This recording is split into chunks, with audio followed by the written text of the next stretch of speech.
Hiya, I'm Dean, this is Woodwork Journey, and this is just a quick kind of vlog. I wanted to get a proper video out today, but I don't think that's going to happen. And I wanted to explain why, as well as show you a few of the cool things that I think that I've made. So before we go any further, hopefully you saw the unboxing of this Menza sander, and it's going great guns, to be honest with you. I think it's happening rather lovely.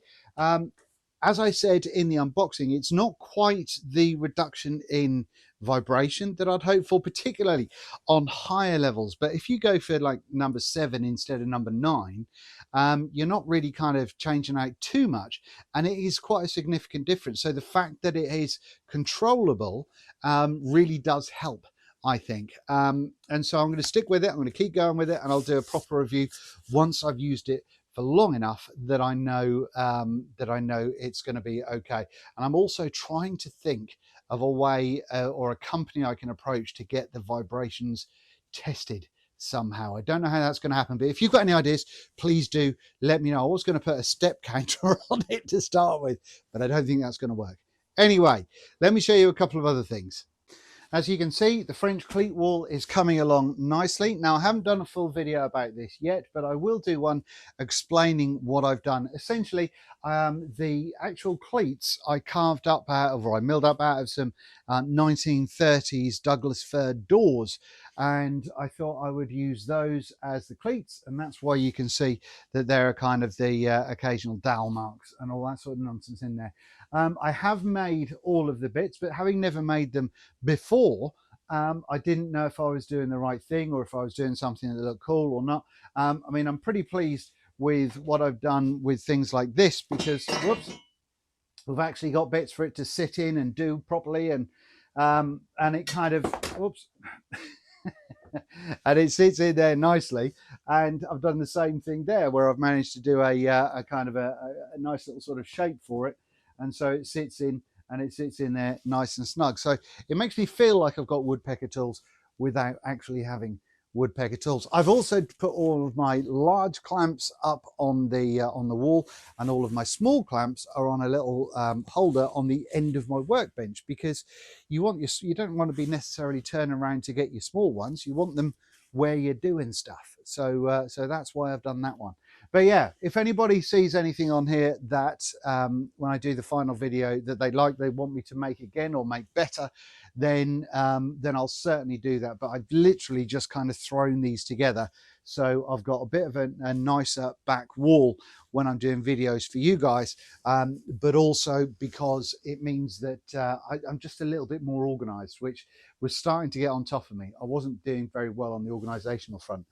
Then what we got else? Oh, I'm using my cabinets under my bench, which I made in the last video, proper video, I think. Oh, it's been a while, isn't it? Sorry if you can hear the wind outside. Yeah, and they're going great guns. I'm loving them. Let me show you a couple of jigs that I've made that I'm really digging, and I probably will do videos on and make again.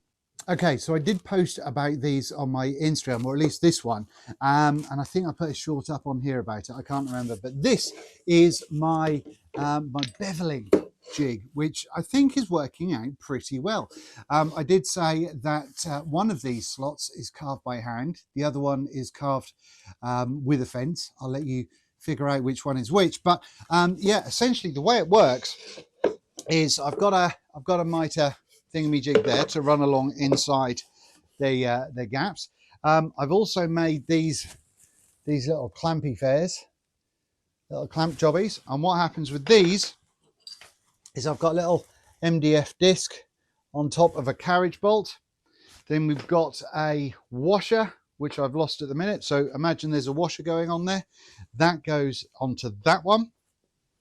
We've got these bits of wood that have just got a threaded nut going on the inside of it, and then I can put that on, and then we've got something that holds down work pieces, and I'll show you about that in a second.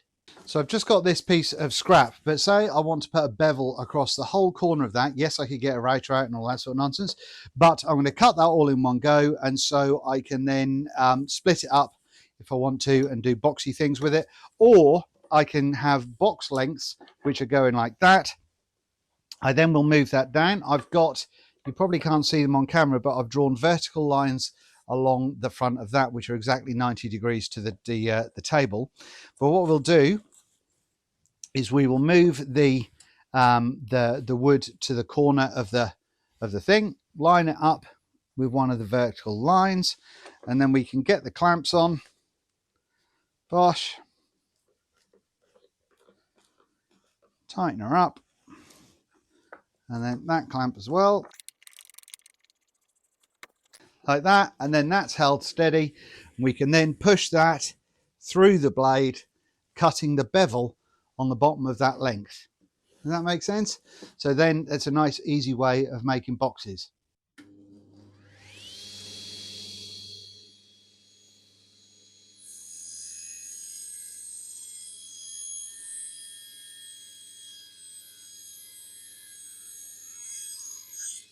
And there we go.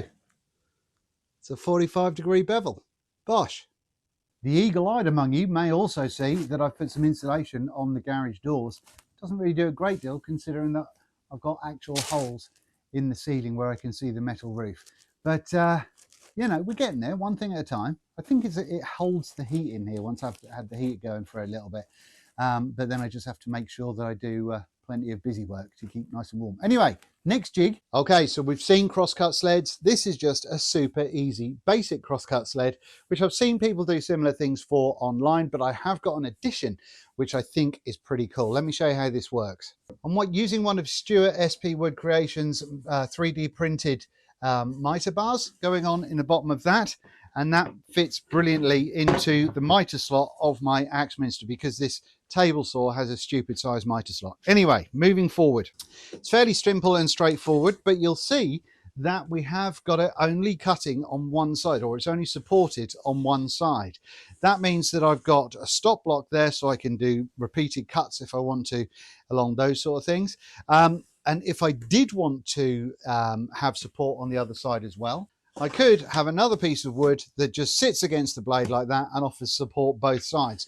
But in that essence, or in that way, this works like a sort of a floating table that people have on the side of expensive saws. Do you know what I mean? But the most important thing is, and the reason why I've done this on this particular sled is because it's super light, it's super easy to use, and a lot of the stuff I do is pretty small.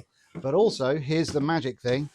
This puppy, whoa, look at that. We line that up right against the edge of that. We move this down and across. So now I can't, this won't go that way. What I'm going to do for extra safety, just wang a clamp on there as well. Okay, and now, if I want to do mitres, I line that up like so,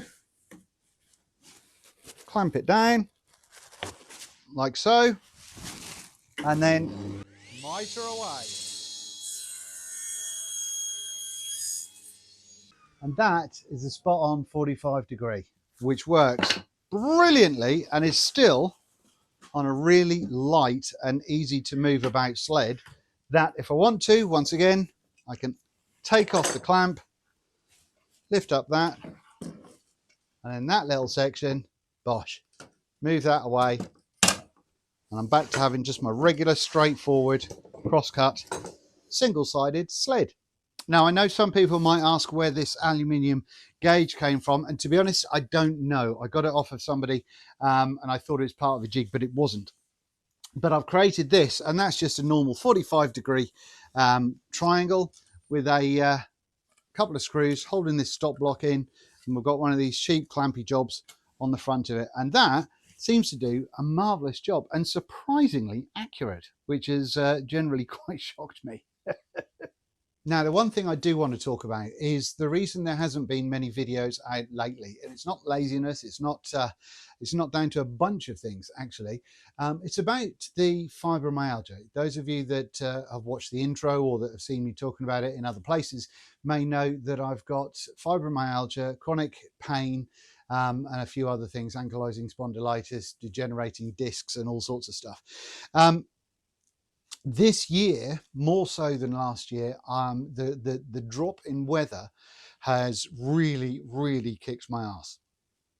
So I've managed to come out and do like a couple of hours where I've made like one of the jigs, for instance, or something like that. But I've not been able to get around and do the filming and sorting all of that sort of stuff out to make everything. Everything that I've gone through so far has been kind of like a mad push so I can make some Christmas gifts this year. But I've not spent more than about 3 hours in here, other than the day when I put the French cleats up, in which case when I did that, I spent more time doing that than I'd realized. And I was stuck in bed for pretty much a week afterwards, just in absolute agony, because it really took everything out of me. So you probably know that one of the reasons that I've got this channel is because I think that the woodworking aspect of things is so important for positive mental health, for keeping your body moving when it's not being too clever, and a bunch of other things. And so I want to keep pushing that forward. I don't want to bore you with talking about my ailments all the time, but I do want to let people know that, you know, just because you've got certain things that you want to do in a workshop, sometimes you have to rethink that and go, well, if I go out there today, what can I throw together just to make X or Y? And that will give you so much of a positive feeling. It'll really help the mental state of things, that even though in my case I haven't been able to come out and do the filming that I've wanted to, I have just been thoroughly positive about the few bits and bobs that I do. Now, this isn't saying that I'm not doing any more videos in the near future, because I absolutely will be, and the sooner the better.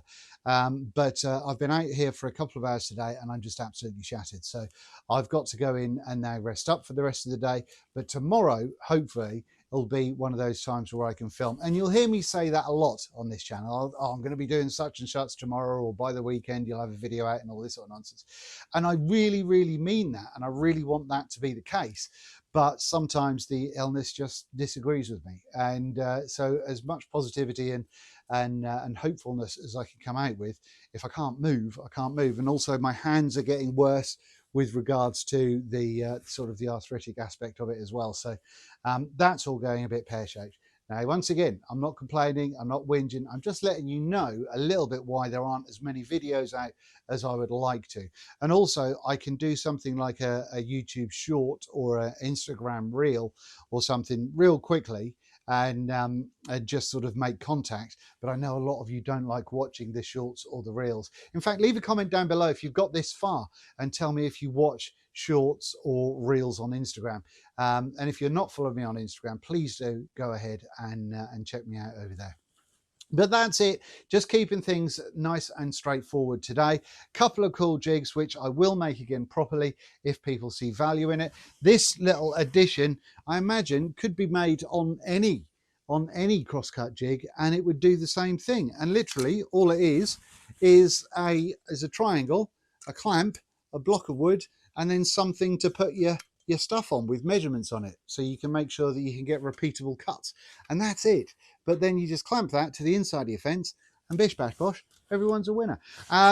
That's about it. Thank you very much indeed for watching. If you have stayed this far, I really appreciate you sticking with the channel, and thank you to all the new subscribers that have been coming along. There will be a lot more coming up, but you heard what I just said about unfortunate pauses.